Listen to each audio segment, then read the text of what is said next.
You're amazing. You're amazing. So amazing. So amazing. You're amazing. You're amazing. You're amazing. You're amazing. You're amazing. You're amazing. So amazing. So amazing. You cause the sun, the sun. Hi, good evening. Welcome back to Women of Destiny. We're here this evening with Assemblyman Phil Ramos from the 6th District, which covers Bay Shore, Central Islip, Brentwood, and part of Islandia. And we're also here with Judy Perez, who's part of a very special prayer group with intercessory prayer that we lead every Saturday. Thank you both for being here. We're so honored that you were able to come and, grace us with your presence.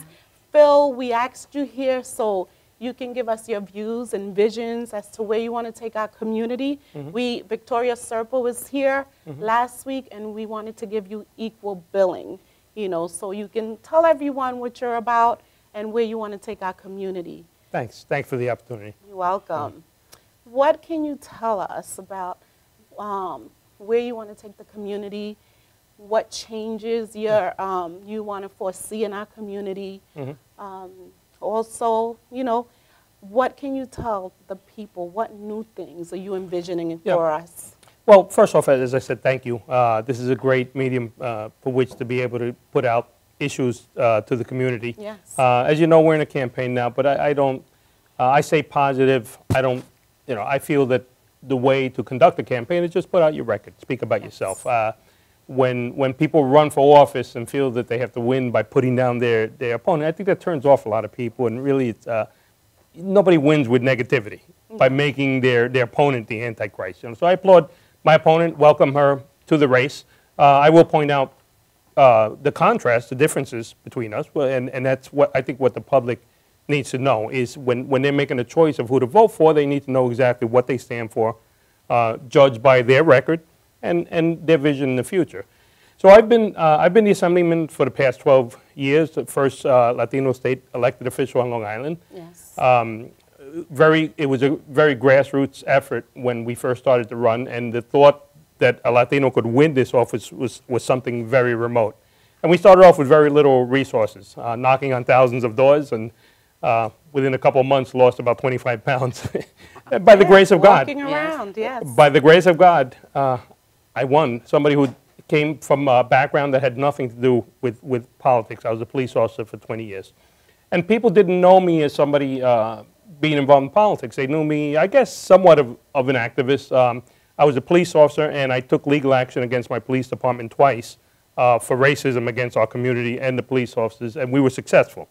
We were 21 Latino officers, and as a result of the legal action we took, we went up to several hundred as a result of that, and all sorts of policies changed. But that's not politics. That's standing firm on principle. And I had a rough and tumble police career, and I'm not talking about the streets. I'm talking about having challenged my department, made the workplace very difficult for me. But I survived, and the idea came up for me to run for office. And as I said, by the grace of God, I found myself in this arena now.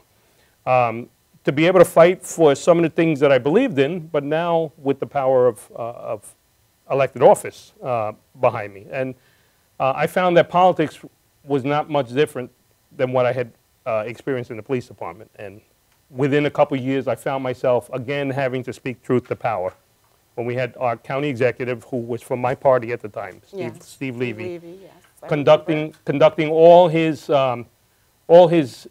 politics and policies, trying to promote hate as a way to gain votes from people, and demonizing my people and the Latino community. And then I felt the moral imperative to stand up to him, regardless of the fact that he was the most powerful Democrat in my party, regardless of the fact that some of my colleagues criticized me for hurting the Democratic Party for having taken it out. But I know the people did not elect me to sell out, to be a political hack.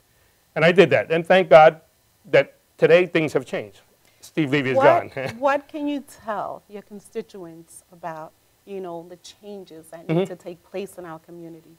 We know that a lot of things need to change. Especially we've been having the issues with the dumping in Brentwood. Yes. What what can we expect in the future? Well, just to put it into context, the recent dumping in Clemente Park put 50,000 tons of toxic material on the park and allowed our children to play on that, on top of that toxic material for over a year before I was the first one to expose it. I was the first elected official to call town hall and say that there's something wrong with the soil there because I observed garbage mixed in with the soil.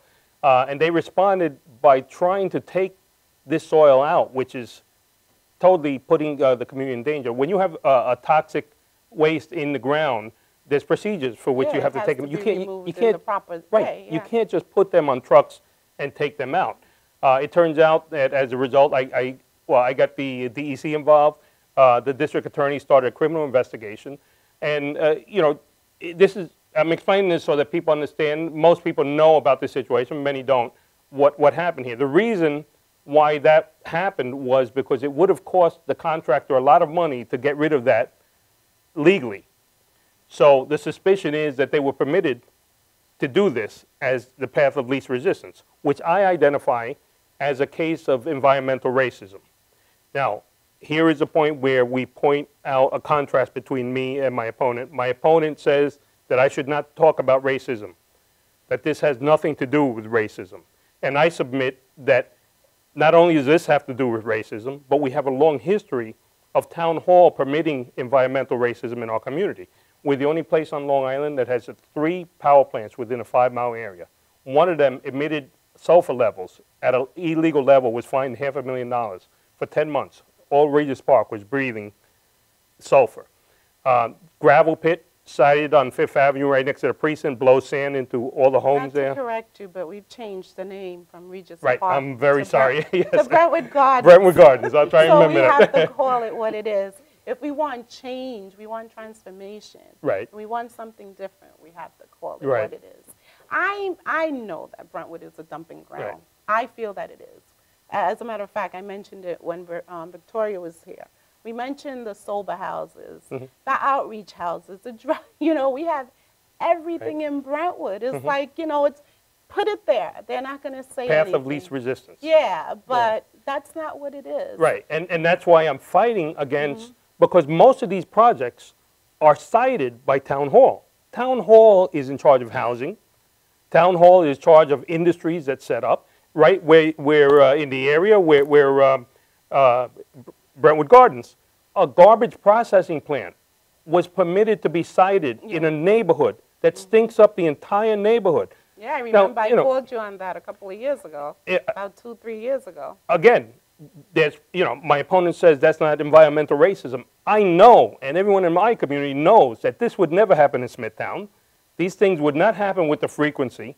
And of course, a lot of times they cite, well, you know, this dumping of toxic soil, it happened in other places too. Yeah, maybe 1,000 pounds. We know it's happened in other places. Yeah, and the other thing they failed to mention is that the other places, like in Deer Park, the other sites where they found this toxic soil, which was small amounts, was the soil they carted out of our parks to get rid of it before the DEC caught up with it, and that's where I know that that's where it ended up. They had moved that soil to Deer Park. Right. I've heard Exactly. that. So there are those who say, well, this is not environmental racism because look, it happened in Deer Park. Yeah, they took it out of our community to hide it in Deer Park. But you know? we can no longer accept that type of behavior. We cannot. That was a criminal offense. Right. You know, we cannot accept our community to be placed in jeopardy anymore. Exactly. And the community needs to know that if somebody, we're going to vote, we're constituents, that if we're going to vote for somebody, they have to watch out for our safety, for our health. We don't know what that's going to cause, what health issues are going to arise from that toxic waste. Exactly. So we have to know that somebody is going to be out there watching out for our welfare. And I have been. Not only did I expose it, watching the back of the community, but I've been on front and center preventing trucks from bringing garbage in the community. I've been out there exposing the ill-advised plan to have the town of Islip remediate this. I mean, think about it. The reason this happened is because the town of Islip contracted somebody to do this and allowed them to do this. Now that it's exposed, we're giving the town of Islip the right to contract somebody to tell us how bad it is, to evaluate it, and then to fix it. When these elected officials have an interest in minimizing the effect that this has had on our people, the lives and the health of our community is at stake. The town of Islip has admitted press releases saying, well, we tested the water in the home, so everything is safe, there's no problem with the water. Well, that's now. What about 3 years from now when the water reaches the houses? And this is the type That's thing. one of my concerns. Exactly. Especially the people that are surrounding the park. Exactly. You know, we the have children. lost confidence. I believe our community has lost confidence in town hall to give us the answers.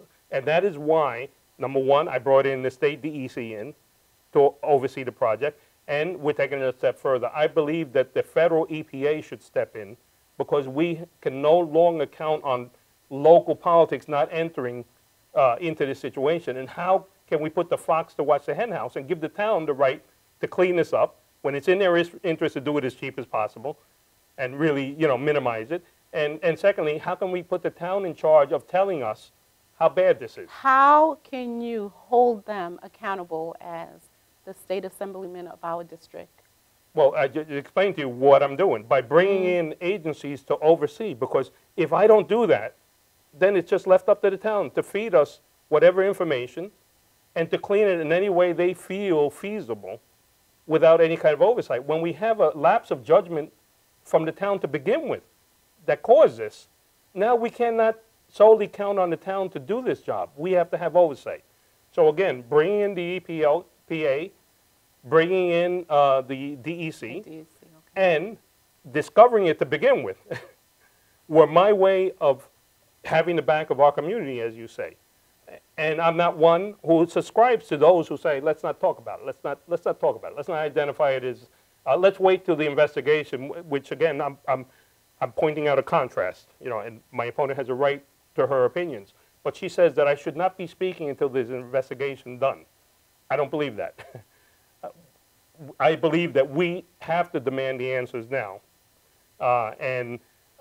Saying that we should not speak about environmental racism, and when you look at history, all leaders who have fought against racism have been accused of being race baiters. So I know that we know what it is. The community want that site to be cleaned up in the proper way, you know, because our safety is in jeopardy as it is now.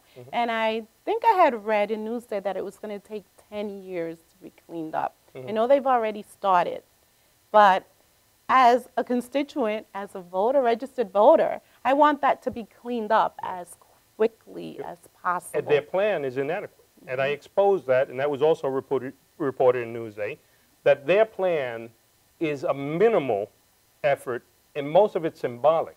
They want to put 2 air monitors at the park, supposedly, to monitor it, to make sure that while they clean this up, it doesn't get in the air. Well, 2 air monitors. The wind blows in at least 4 different directions. At least 4 different directions. They're going to put 2 air monitors at a very distant spot, and if it doesn't happen to blow that way, then what about the people at risk? There's so many things in this remediation plan that are just totally, totally inadequate. And again, that's my job. I've been exposing it to our community so that they are informed and we could find alternatives to protect our community. I do not subscribe to the fact that we should keep quiet and wait for what they tell us. No, not at all. No. Also, as you know, Brentwood, CI, and Bay Shore are very diverse, but Brentwood is mostly Hispanic, but we do have other groups, other nationalities. What do you intend to reach out to every group and not single anybody out? That's exactly what I've done for the past 12 years. In fact, for 7 years in a row, we've had large conferences designed to getting the Latino community together. Remember, the Latino community is diverse, and we've morphed that into a Black-Brown alliance, which we just had last week. These conferences, thousands of people have attended, and the motive of this conference is to get all by Black-Brown alliance doesn't just mean Black and Hispanic. It means the Muslim community, of which we have a major Muslim and South Asian component of this conference. And what it does is it constructs an agenda of the common interest that all the different groups have within our district, and it submits that agenda to 24 elected officials of color on Long Island. so that we can construct our legislative agenda throughout the year, pass laws and get funding based on what the community has identified as their needs. Okay, thank you. We're going to come right back. We're going to go to a commercial break, and we'll be back in a few moments.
Are you planning an event and want to include entertainment, but you're not sure where to turn? Act1Entertainment.net has provided over 1,500 events with quality, affordable live entertainment at private parties, corporate affairs, festivals, bike rallies, and more. Act 1 will fit into your budget. They're friendly, reliable, and do all the legwork for you. They take all major credit cards. Log on to Act1Entertainment.net for a free, no-obligation price quote, or call 631-758-3505 for a brochure. You'll be happy.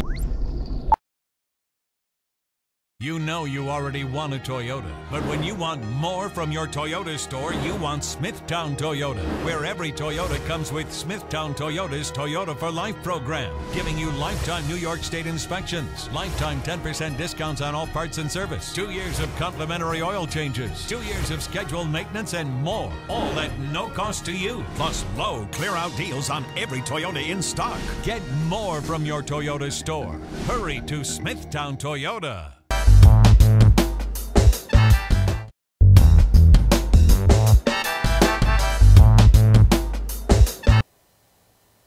Welcome back to Women of Destiny. We're here with Phil Ramos. He's been discussing his upcoming election to be reelected November 4th.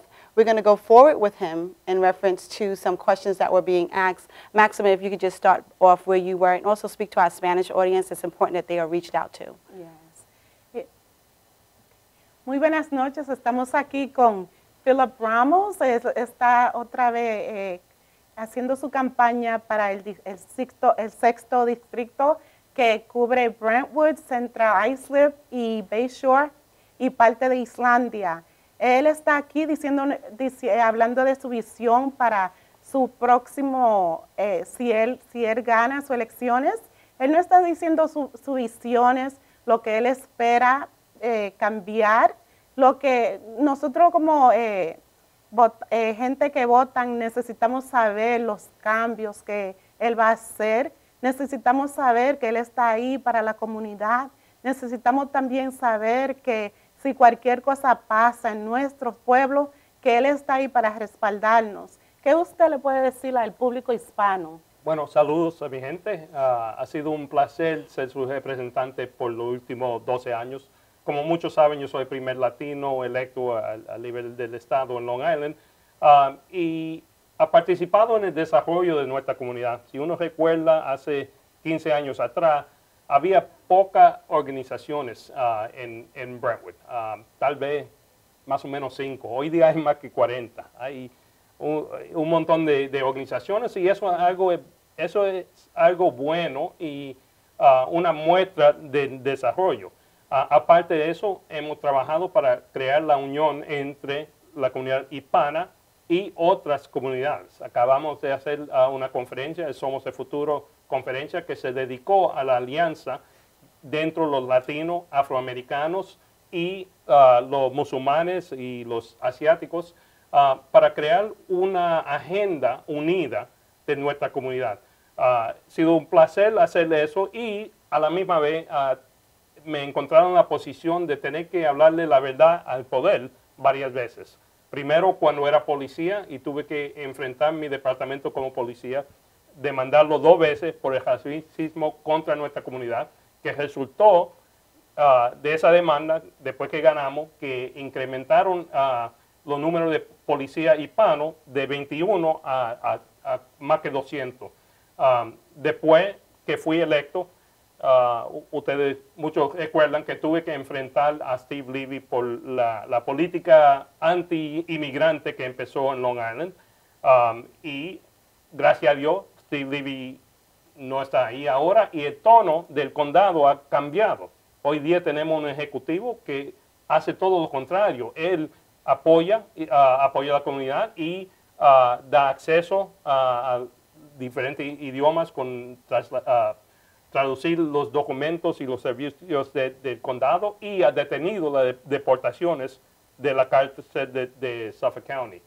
Algo muy diferente hoy día y eso comenzó con el movimiento de cuando nos planteamos contra Steve Levy. ¿Qué usted nos puede decir a nosotros, su pueblo? Algo nuevo que necesitamos, algo nuevo, algo distinto. Sí.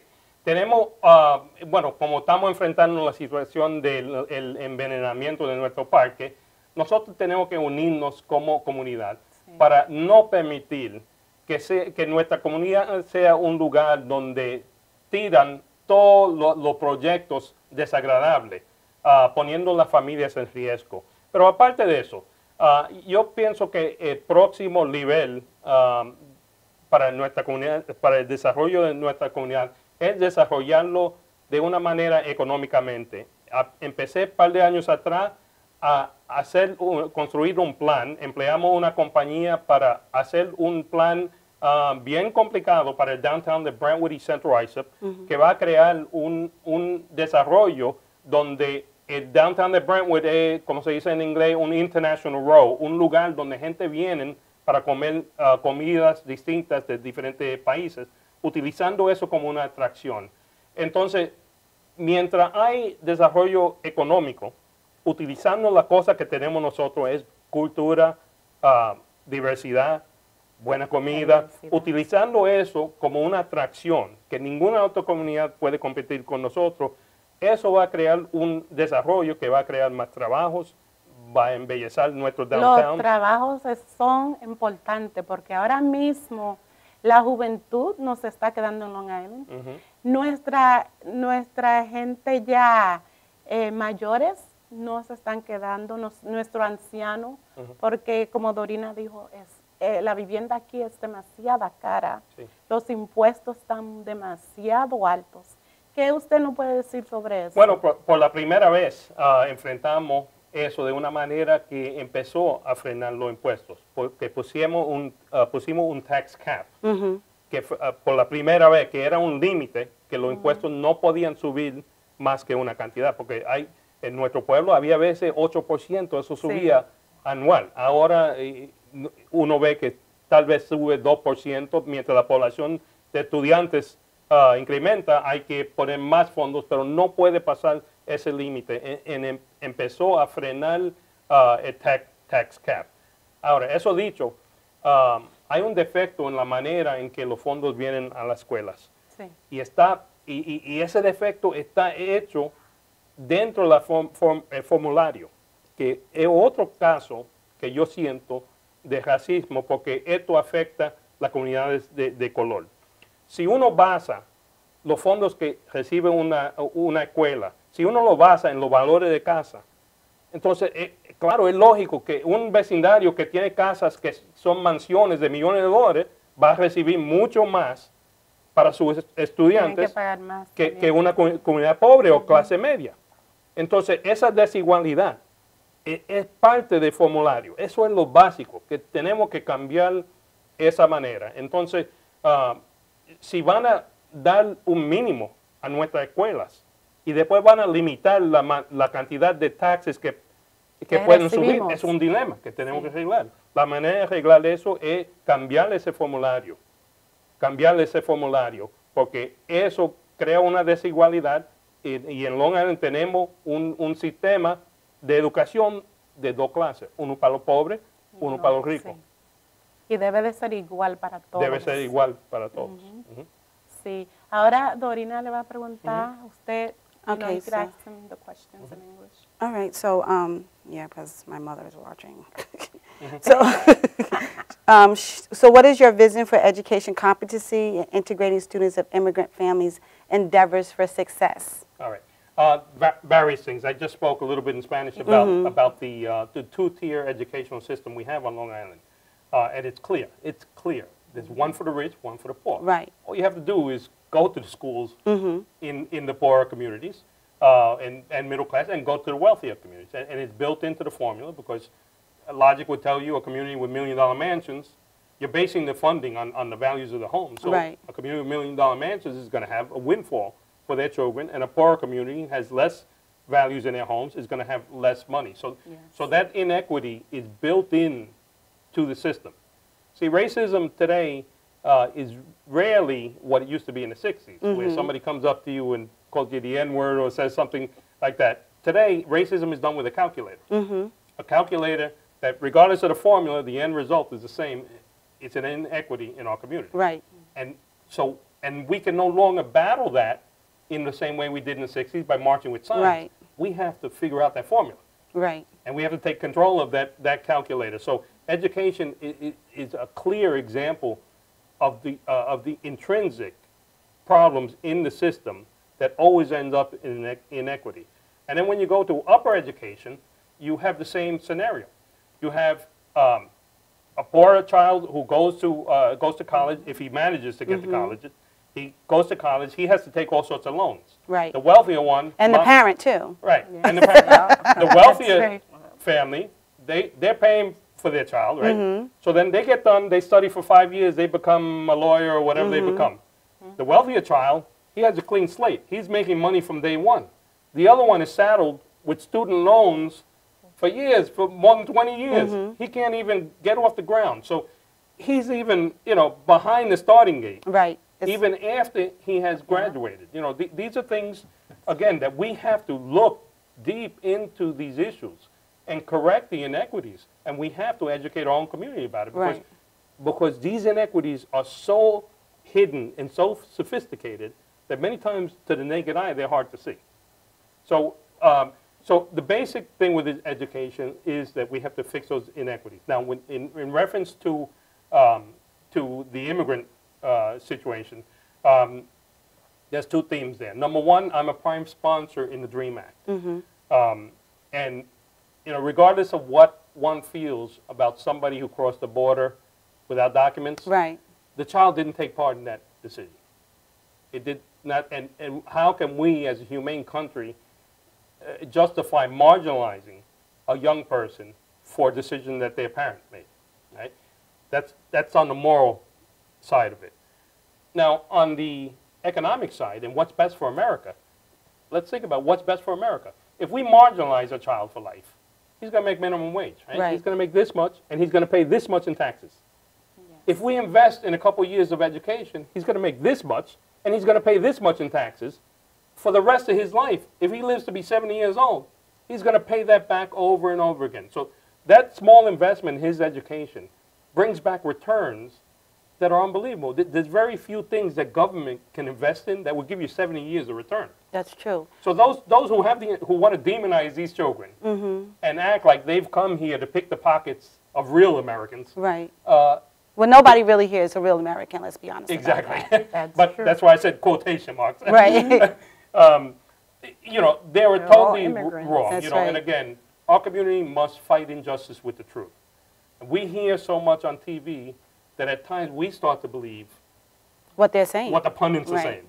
So it's important that we educate our own community as to the true issue, the true facts behind some of the issues that we confront. We have to stop right now. We have to go to a commercial break. We'll be right back in a few minutes. All right, great. So you're answering the question.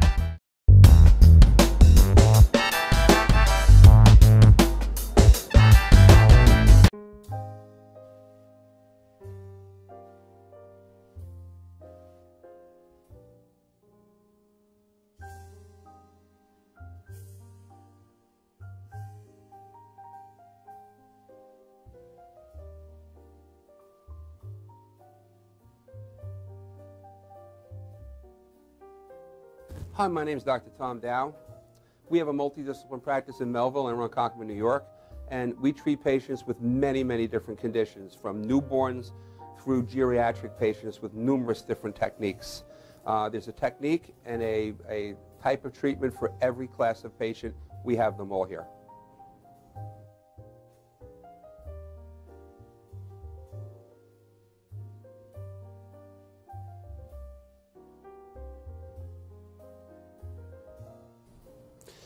Here's my son Thomas, also a doctor of chiropractic, working on one of our patients' cervical spine. This patient has had chronic neck pain for many, many, many years, has been to a multitude of different practitioners with little or no response.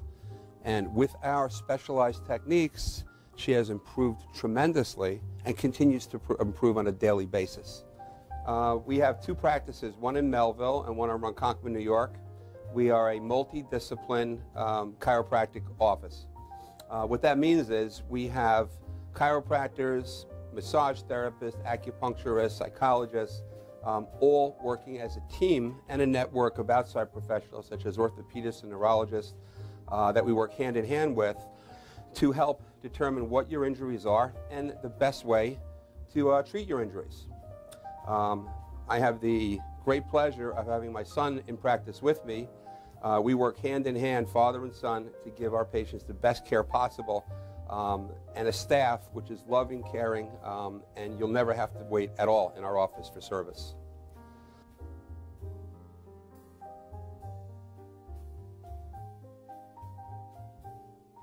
Many times patients come into our office and they have what's called a soft tissue injury. Soft tissue injuries are like scars inside your body. If you've ever been cut on the outside of your body, you get a scar. The same thing happens inside of your body to your muscles and ligaments. So our job is to determine where those are, stretch the muscles, adjust the vertebra back into their correct position, and then refortify the normal structure with exercise. That's what we do best, and I hope someday you'll come see us at one of our two offices. Thank you.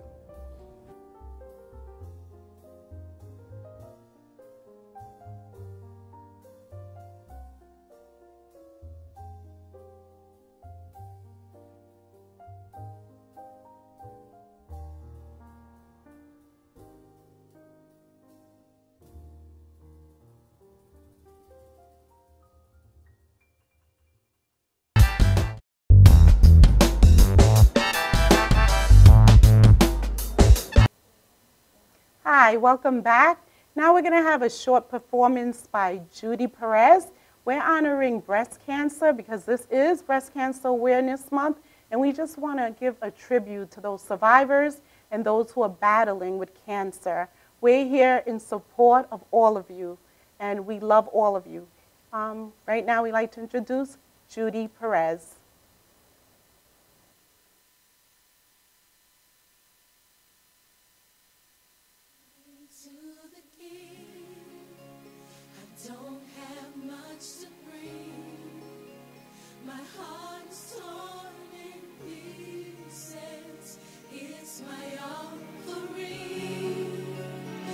Take me to the King.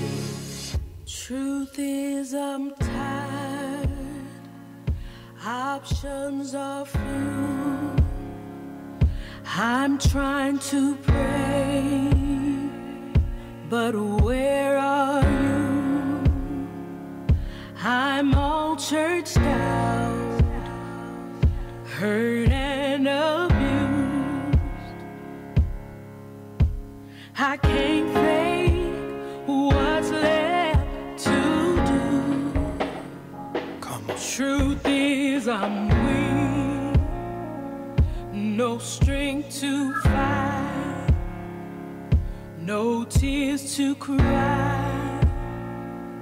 Even if I tried, but still my soul refuses to die. One touch will change my life. Take me to the King. I don't have much to bring.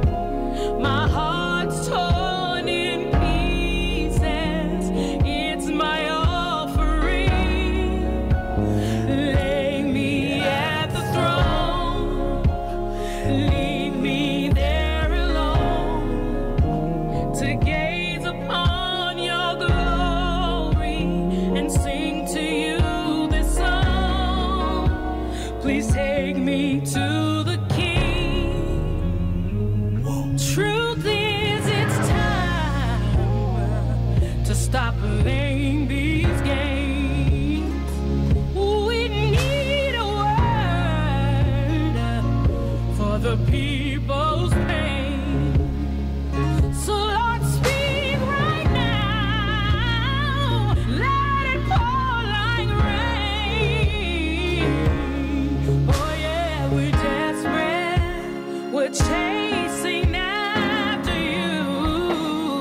My heart's torn to pieces.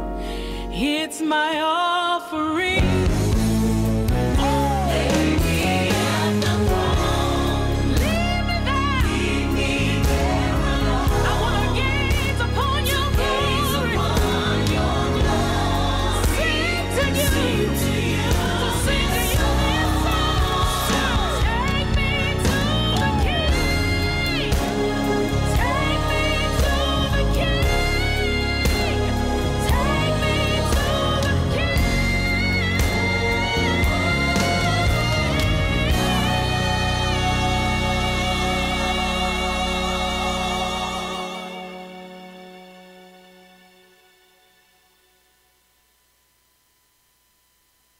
Take me to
I'm Tommy Marr.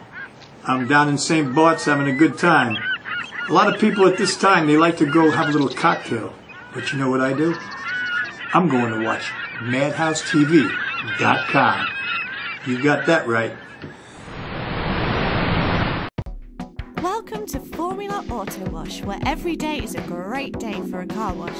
Open 7 days a week from 8 a.m. to 5:30 p.m. Sundays 8 a.m. till 4 p.m. Detailing packages for every budget, starting out at $29.99. 100% hand wash and detail centre. Horsehair and microfiber brushes and mitts. Proudly using Ecolab Blue Coral soaps and waxes. Formula Auto Wash has served the community for over 30 years. Senior discounts all day, every day. Ladies' Day Wednesday, $3 off any wash. Early bird discount Monday through Thursday till 9:30 a.m.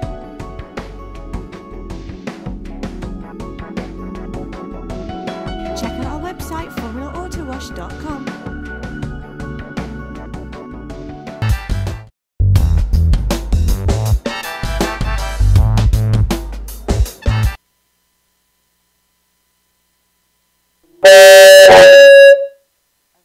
Interesting night. We have Assemblyman Phil Ramos here. He's here talking about his election coming up on November 4th. We would like to thank Judy Perez for the wonderful worship dance that she did for women survivors of breast cancer, those who have gone on to glory. We just want to thank her very much for her coming in and dancing for us today. And we want to go back to Assemblyman so he can finish up his last few comments before we invite in our breast cancer survivor. We're going to ask you to give her some flowers. Thank you very much. You're very welcome. So we were talking a little bit about the issue of education and the immigrant community, the immigrant children. And I spoke a little bit about the DREAM Act, how I'm a prime sponsor and I support it wholeheartedly and how good it is for society.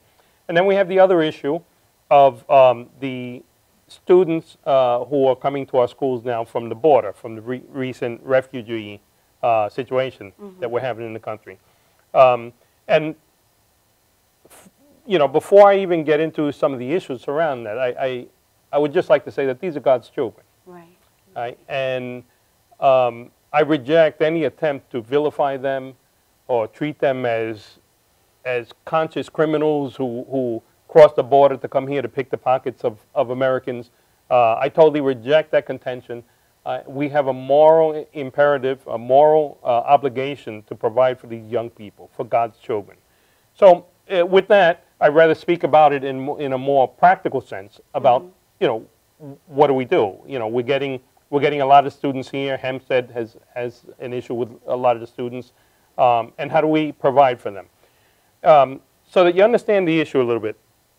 The issue is not so much that we're receiving students that we're not going to get funding for. Right. Right? Whenever you receive a student in school, there is state funding that comes with a student, whether it's a child, an undocumented child, or whether it's a child who moved here from California and went to the school. If the child comes there, the funding will follow for that child. The problem is that school budgets are done in 2-year increments, so that there's a projection of how much the student population is going to grow that the school submits, and then based on that projection, they get their funding. So the funding for these children will come, but it won't come until the out years, right? So if it were 1 or 2 children or the normal amount of increase in population of students, the schools just absorb it, and it really doesn't have too much of a consequence because they backfill it. Do we have the location to place these new students? Well, let me just finish this thought, and I'll mention that. But what I'm saying is the issue is a cash flow problem. Right. A cash flow problem. So I'm going to tell you 2 things, and then we'll get into the physical setup for the children. So the issue is a cash flow problem. The schools who are receiving 100 students, they have a decision to make. I mean, the only way to provide for these children is to cut services, increase class size, and absorb them in by using present funding that's going based on the population that's currently there, which would in essence water down education. So the federal government has an obligation to bring this funding. We've been working with Senator Gillibrand's office, our congressman, trying to get the federal government to provide, because this was a federal policy that placed them over here, and those funds should come up front.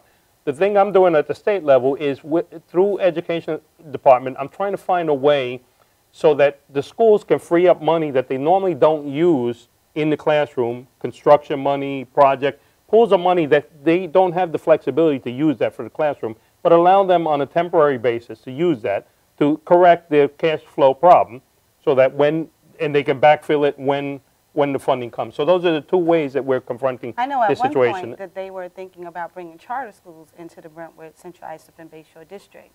But a lot of people opposed that because they felt as though it was going to take away from the school budget altogether. I'm all for alternatives to education. Certainly if a family wants to struggle and try and put their child in a charter school, in a private school, they should have that option. My issue is that until we're funding our public schools properly, we should not be talking about alternatives, because in essence, it would amount to disinvesting in our public school system. So you have all these different things that are going on where it's pulling away from the school district. Exactly. It's not the time now to talk about alternatives when we're not providing a basic education in the public schools. The economy is starting to get better. New surpluses are coming. The past 5 years have been terrible with the economic crash, so revenues were really low. So, so to answer your question, the situation in Hempstead, they've been able to resolve it by finding an alternative spot for them to do it. In our schools in Brentwood and CI, I have not heard any feedback about the physical location. What I've heard feedback about is that if we're going to increase this amount of students, we really should be hiring more teachers instead of increasing the class size. So those 2 things that we're doing to try and work to free up money, make money more flexible, other parts of money, so that they can fill in the gap and backfill it when the funding comes. The reason why I asked is because I know that the school is already overcrowded. That's right. So we do have to provide a separate location, you know, for these students. Not that we want to divide them. That's not, that wouldn't be my intention anyway. Right. But I know that we're already at capacity. Yeah. So I understand that they're looking at these alternatives, But I would not support segregating these students. No, but Certainly, we need to expand classroom space and mix them with the population of the school.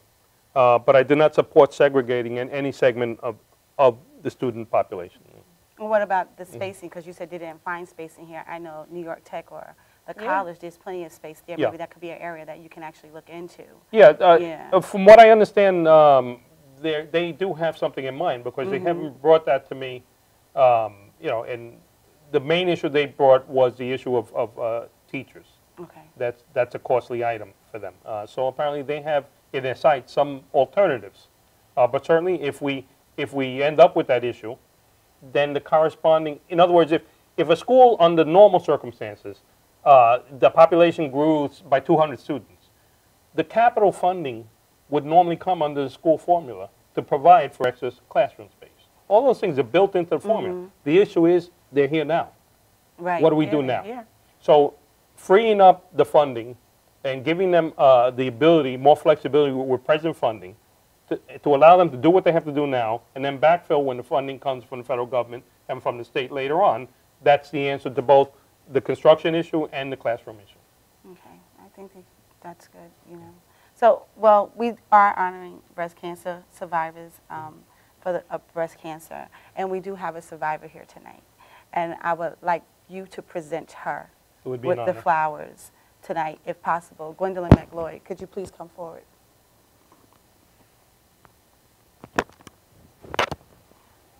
We're going to allow her to No problem. tell just a Sí. little bit of her story. Wash up. Huh? I don't know. It's a strange night.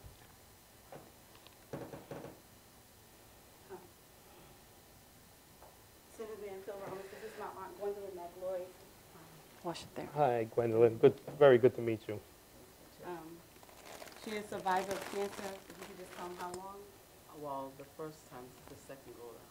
Mm-hmm. The first time it had been for like 12 years. I was, clean. And shortly after that, You gotta speak loud. I was, Oh, I'm sorry. She's not my.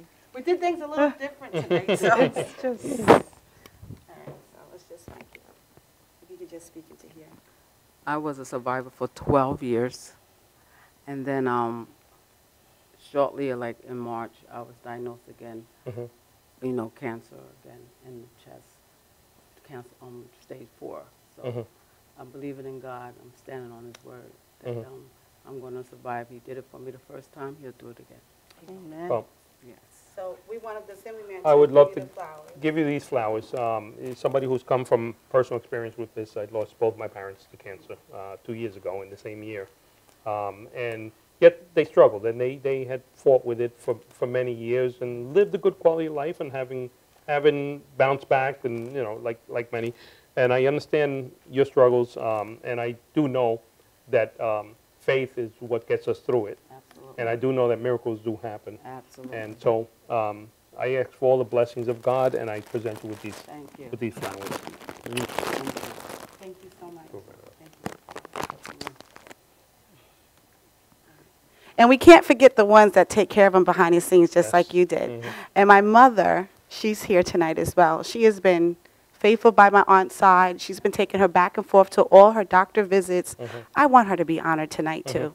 Mom, please come forward. Like